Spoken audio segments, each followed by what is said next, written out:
নাগিন প্রেম, প্রতিশোধ ও রহস্যের গল্প। একটা সময় ছিল যখন পাহাড়ের গহীনে লুকানো ছিল কালনাগিনী মন্দির।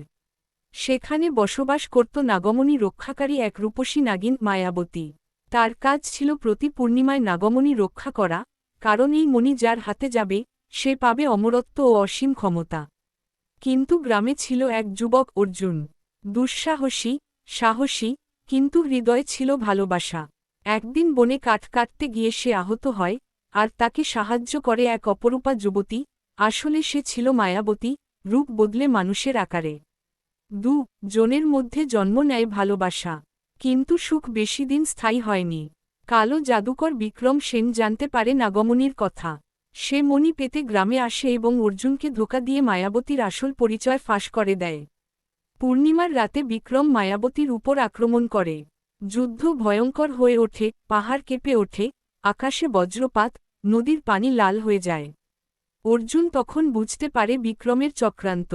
সে মায়াবতীর পাশে দাঁড়িয়ে প্রাণ দিয়ে নাগমণি রক্ষা করে। অর্জুনের আত্মত্যাগে মায়াবতীর চোখে জল আসে। সে প্রতিশোধ নিয়ে বিক্রমকে ধ্বংস করে, কিন্তু তার হৃদয় ভেঙে যায়। এরপর থেকে পূর্ণিমার রাতে পাহাড়ের গহীনে কেউ গেলে শুনতে পায় নদীর ধারে এক নারীর কান্না আর নাগমণির মৃদু আলো।